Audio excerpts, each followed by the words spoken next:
Welcome to China in Focus. I'm Tiffany Meyer. Our top story: President Trump and China's Xi meet face-to-face in Beijing, but on Taiwan, the divide is unmistakable. Will Taiwan be a bargaining chip in a deal between Washington and Beijing? How was Secretary of State Marco Rubio able to enter China despite being sanctioned by Beijing and barred from entry? A trick appears to have resolved the issue. Top U.S. business leaders join President Trump in China, including Elon Musk, Tim Cook, and Nvidia's Jensen Huang, who was added at the last minute. What it means for U.S.-China ties. A clash alongside the Trump-Xi summit, a standoff between Western media staff and Chinese security personnel. And Steve Yates joins us to unpack the biggest takeaways from the summit so far.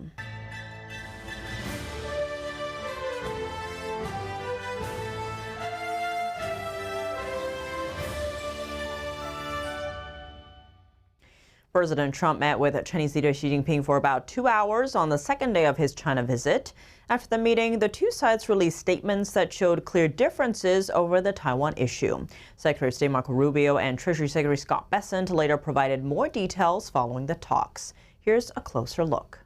In the official statements released after the Trump-Xi meeting, the U.S. side made no mention of Taiwan. In contrast, Beijing issued a strong warning on the Taiwan issue. Xi Jinping stressed that Taiwan remains the most important issue in China-U.S. relations. Beijing warned that mishandling the issue could lead to confrontation or even conflict. However, the Chinese statement did not mention how President Trump responded. Speaking in an NBC interview Thursday, Secretary of State Marco Rubio reiterated that U.S. policy toward Taiwan has not changed. And so we always reiterate the point. We hear them when they say this. We always respond by saying anything that would compel or force a change in what we have now would be problematic. And we would certainly, our policies on that have not changed. One notable development during the visit was the presence of Pete Hegseth in the U.S. delegation. He's the first U.S. Defense Secretary to accompany a president on a trip to China since Richard Nixon's historic visit in 1972. Analysts say the move could signal that military communication channels between Washington and Beijing are reopening. On the issue of arms sales to Taiwan, President Trump told reporters before the trip that he planned on discussing the matter with Xi Jinping. It marked the first time a U.S. president has explicitly said the issue would be discussed with Beijing. That breaks from the 1982 Six Assurances, under which the U.S. said it would not consult China on arms sales to Taiwan. Do you think we should still be selling them weapons? The United States should. Well, I'm going to have that discussion with President Xi. President Xi would like us not to, and I'll have that discussion. That's one of the many things I'll be talking about. Rubio says any decision by the president would depend on congressional funding approvals. Well, that topic has been discussed in the past. It did not feature prominently in today's discussion. We know what their position on that is already. Remember, Congress plays a role in that process as well. And we have sold them weapons in the past. That's existed as recently as December, which they were very upset about. And that's a decision the president gets to make as Congress appropriates and as Congress decides what to do with those topics. We will respond accordingly. Treasury Secretary Scott Bessent told CNBC that President Trump would speak further on the Taiwan issue, quote, in the coming days. You'll be hearing more from him either this evening, tomorrow. But again, President Trump is understands the issues here and understands the sensitivities around all this. And anyone who's been saying otherwise does not understand the negotiating style of Donald Trump. In response to Xi Jinping's remarks that Taiwan independence is the greatest risk to peace in the Taiwan Strait, the island's government issued a clear rebuttal. At present, the greatest risk to peace in the Taiwan Strait lies in the Chinese Communist Party's intention to undermine this status quo and to disrupt the continued existence of the Republic of China. That, in fact, is where the real risk to peace in the Strait currently resides. After the Trump-Xi meeting, China said the two sides agreed on a constructive framework for a stable China-U.S. strategic relationship, setting the tone for the next 3 years. At a banquet later that evening, President Trump, in his remarks, invited Xi and his wife to visit the White House on September 24th. Is the Marco Rubio who traveled to China with President Trump the same Marco Rubio who was banned from entering China a few years ago? Yes, according to his English name, but no, according to the Chinese version of his name. Take a look at Beijing's little workaround. The entire Trump administration cabinet is currently in Beijing on a state visit. One issue involving the Secretary of State is that Beijing sanctioned him in 2020 when he was still a senator. That was over his support for persecuted Uyghurs in China's Xinjiang region and his criticism of Beijing's crackdown on pro-democracy activists in Hong Kong. Since then, he's been banned from entering China. But how was he able to accompany Trump to Beijing this time and even shake hands with Xi Jinping? Afterward, Rubio appeared to wink at Trump. He was also seen trying to suppress a smile. Here's the trick. Beijing reportedly changed the Chinese translation of the first character of his surname, making his Chinese name appear different from the officially sanctioned version. An English analogy would be instead of Marco Rubio, he is now listed as Marco Lubio. President Trump's summit in China is underway, and not just for trade talks. Top American business leaders are traveling alongside him. Among them, Elon Musk, Tim Cook, and most notably, NVIDIA CEO Jensen Huang, whose last-minute invitation quickly became a headline. With the U.S. and China competing for dominance in AI, Huang's presence carried particular significance. Jensen Huang's name was initially left off a White House list of executives attending the trip earlier this week. Reports say President Trump personally called Huang at the last minute. Speaking to reporters, Huang said the president, quote, asked me to come. His appearance highlights the growing role artificial intelligence is playing in U.S.-China relations. Here's Treasury Secretary Scott Bessent speaking on CNBC. Sitting here in China right now, it is of the utmost importance that the U.S. maintain our lead in AI.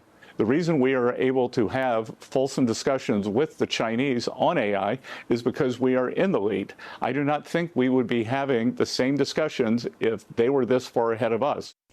Reuters reported Thursday that Washington approved the sale of some of NVIDIA's advanced H200 chips to some Chinese tech companies. NVIDIA chips remain at the center of tensions between Washington and Beijing as the U.S. continues limiting China's access to sensitive technology. The White House says Trump and Xi discussed expanding market access for American companies and broader economic cooperation. Bessent also signaled the two countries could work together on AI safety standards moving forward. An embarrassing moment for Beijing during President Trump's visit. A standoff erupted Thursday afternoon between Western media staff and Chinese security personnel. The BBC broadcast the moment, showing Chinese security guards holding a group of Western journalists inside a building as Trump and Xi toured a landmark historic site in the Chinese capital. President Trump and Chinese leader Xi Jinping visited Beijing's Temple of Heaven Thursday afternoon. It's a historic site in China where emperors once held religious ceremonies. A video clip shows that as they were about to leave, Western press members were not allowed to follow the president. Other reports say the standoff began after a Chinese security officer blocked a U.S. Secret Service agent from entering the site while armed. Instead, Chinese security personnel directed reporters to remain inside a building. No explanation was given, but they complied. They later realized they were about to miss President Trump's motorcade. Do you understand that we are in the motorcade with the president? The Chinese side told reporters they could only leave after regime leader Xi Jinping left the venue. That's when the standoff erupted. The security of our side do not allow you, sir, leave this building. You could hear the urgency in the reporter's voice as they told Chinese officials they needed to return to their vehicle, which is part of the president's motorcade. The situation escalated. We gotta go, guys. Let's go. He's right. We have to go. We gotta go. Go. We have to go. We are going. Unbelievably. U.S. press, we are going. We are going. We are going. Western press members eventually left the building. The Chinese side did not take further steps to escalate the situation. However, frustration was evident in the Western reporters' voices. Be gentle, but we are going. Don't run over anybody. Do not do what they did to us. There was also confusion within the Chinese group, with some heard speaking in Mandarin and asking whose idea was this. Separately, Fox News host Bret Baier reported another incident in Beijing where their car was ticketed just 2 minutes after being parked illegally. Baier suggested it may have been the result of surveillance cameras covering much of the Chinese capital. And next, we take a look at the preparations that went into President Trump's trip to China. 7 U.S. Air Force C-17 transport aircraft flew into Beijing ahead of the president's delegation, 3 times more than during his China visit in 2017. The airplanes carried approximately 500 tons of supplies, including 2 presidential state cars, also known as the Beast. The shipment also included communications vehicles, cybersecurity equipment, a mobile hospital, and a blood bank. That's on top of a security team reportedly made up of about 1,000 people. Some analysts compared it to moving a miniature White House to China. China Affairs commentator Heng He says, given the Iran situation, the U.S. commander-in-chief must be able to make critical decisions while in China. He says that requires using America's own communication systems without being monitored by Beijing. And dueling statements emerging from the Trump-Xi summit, from Iran to trade to Taiwan. What are some of the biggest issues discussed so far? Joining us now to unpack the main takeaways from the summit thus far is Steve Yates, Senior Research Fellow for China and National Security Policy at the Heritage Foundation. Steve Yates, thank you so much for joining us. Great to have you back on the show. Wonderful to be with you. Thank you. Now, all eyes right now are in China as the president is meeting Xi Jinping there. What are your first impressions of how the summit is going so far? Well, of course, been the regular pageantry that we see with these kinds of visits. So there's the red carpet and the North Korea-like children singing and dancing in unison kind of presentation. That's sort of interesting and overwhelming for average Americans to look at, perhaps. But then they sat down and they had their regular meetings. Again, for people who've been in a lot of these meetings, I don't think that there was a lot said that hasn't really been said before. There was a little bit more pepper put on the steak when it came to the Taiwan question, but the core content is really what leaders from China have told leaders in the United States from at least the Clinton administration forward, if not longer. And so for now, I think the president was able to say some of the things that are top of mind, to talk about Iran. China somewhat suggested it might do something. I'll believe it when I see it. But for now, though, the rhetoric from Xi Jinping sounds more soothing. The actions from China haven't changed. And we'll have to see what comes of the big part, which was trying to open the China market. That's why all the CEOs were there. We'll see whether the Chinese system really can do that. We did see from some of the scholars and military leaders inside Beijing commenting after the Iran operation broke out that the U.S. is still the peer competitor when it comes to weapons if the U.S. has the idea of using it. It was all down to will, ultimately, was what these scholars were saying, which flies contrary to what Xi Jinping has been saying for years, where, you know, the East is on the rise and the West in decline. Do we see elements of that at play here in the summit? Well, I think we've had conversations that give us some hints. The biggest challenge that I think that we have in trying to assess these kinds of meetings are twofold. One, there's just an impulse to try to draw long-term conclusions based on short-term results. And I think in the Trump administration, that's an enormous mistake. In the Trump administration, there are 6 news cycles per day. If you're right at lunch, you could be wrong at dinner time. You just have to kind of ride the wild pony and try to look at the tectonic plates of actions more than the words. And on the plates, China hasn't pulled back from its support for Iran or Russia yet. It could, in theory, but it hasn't yet. China has an export-driven economy, not a consumption-driven economy. That hasn't changed yet, and there's no indication of it. China wants to have a closed information environment and a complete lack of free speech. That is antithetical to AI modeling for the future and the social media platforms whose CEOs were present in China, interestingly, for this. No opening in their market for these kinds of major companies and major opportunities. So that, I think, is really where the dilemma is. Do you draw these long-term inferences from this, or do we just sort of look? This is a level set effort. The president made his case about American interests. He knows he came in from a position of increased strength, from demonstrating America's absolute power to shape events in the Middle East, our hemisphere, and could do the same in Asia. And so he's just offering his friend, I don't like the way he says it, but his friend, Xi Jinping, an opportunity to say, you want peace and prosperity? Let's talk. But I'm going to let my actions in other parts of the world speak. I want to dig into that because, of course, the president did go with a bevy of CEOs in tow. He mentioned that in his speech as well. Many of these want big deals with China, whether that's Boeing, Apple's been a long time player there, Elon Musk and Tesla and the Gigafactory as well. How are you watching, or what are you watching for to come out? Is it one of those big trade deals so the president can, wave a piece of paper and say, look, we got all of these deals, all of this investment? He likes to talk about that with the other trade deals with other nations.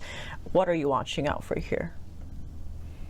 Well, in the history of U.S.-China relations, I think that presidents have always taken the biggest swing and had the biggest miss when they thought that they were arriving at some grand bargain.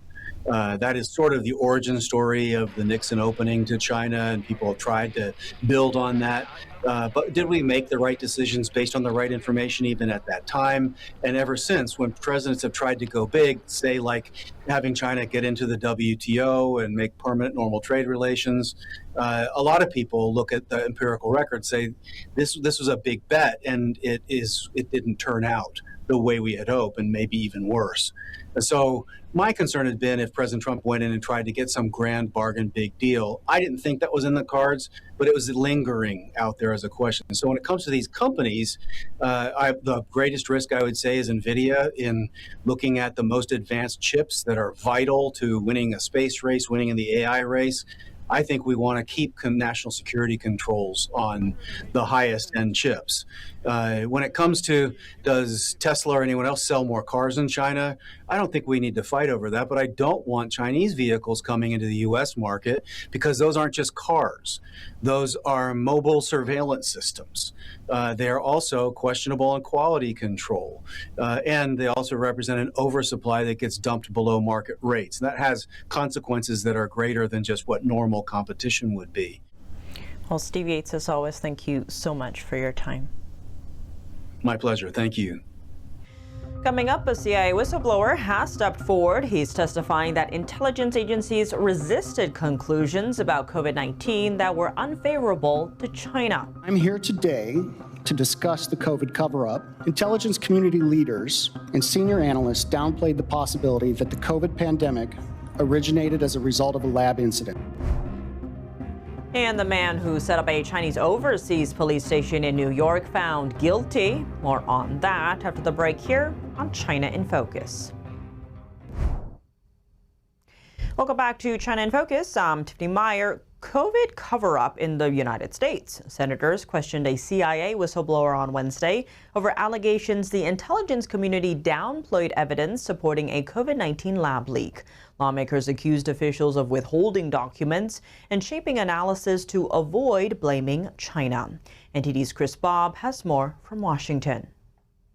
I'm here today to discuss the COVID cover-up. Intelligence community leaders and senior analysts downplayed the possibility that the COVID pandemic originated as a result of a lab incident. Republican Senator Rand Paul led a Senate hearing questioning CIA whistleblower James Erdman on how COVID origin assessments were shaped.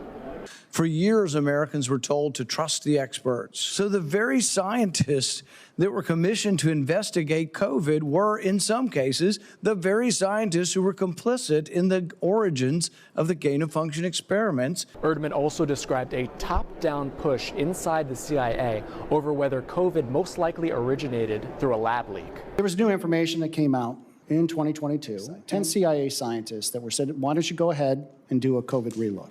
8 of the 10 were definitely leaning in on lab leak. Erdman said management pushed analysts to revisit their findings after a new assessment emerged. 6 of the 7 technical experts say, yep, we still think it's a lab leak. Management changed the analytic line. Senator Josh Hawley questioned why the Biden administration released only a 5-page report after Congress passed a law requiring declassification of COVID origin materials, saying that statements in the document were false. They said, number one, that nothing that was researched at the Wuhan lab could plausibly be a progenitor of SARS-CoV-2. Are those true statements? But no. They're not true. And if they aren't our screw-ups here in the U.S., why would the U.S. government cover up for the CCP? Erdman said one of the top scientists who did not want to go public said to him, nobody wanted the lab leak conclusion, and I'm concerned that there's too many people willing to make excuses for China in this organization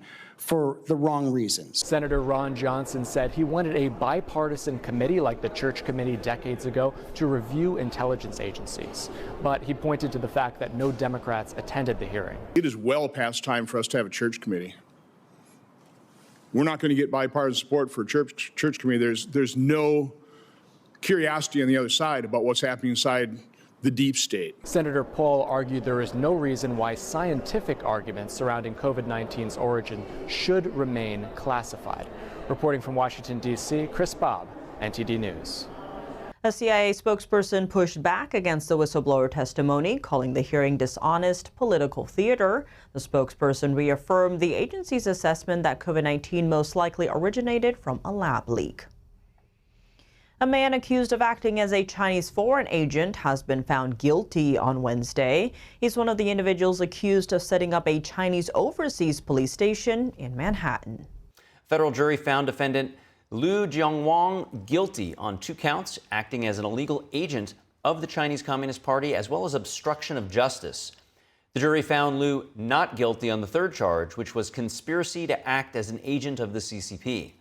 Liu was arrested and charged in 2023 after FBI agents discovered a secret Chinese police station in Manhattan's Chinatown. Prosecutors say the police station was part of the Chinese regime's broader campaign of transnational repression, which is aimed to monitor and silence Chinese dissidents living overseas. It's worth noting evidence presented during the trial showed the CCP openly launched its overseas police station network back in 2022. Reports say these Chinese police station outposts have been established in dozens of countries around the world, raising concerns over the Chinese regime's long arm of policing outside its borders. Illegal shipments from China. Federal agencies have seized more than 18 million illegal vape products. All of them were shipped from China.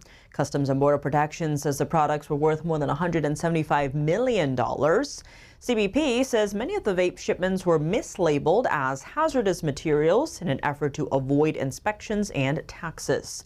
Authorities say the seized products lacked FDA authorization and violated safety and environmental standards. That's all for today's China in Focus. I'm Tiffany Meyer. If you have any feedback on the show or have something you'd like to see us cover, send us an email at chinainfocus@ntd.com. We'd love to hear from you. For on-the-clock original news coverage, visit us at ntd.com or download our NTD app. Thanks for watching. See you tomorrow.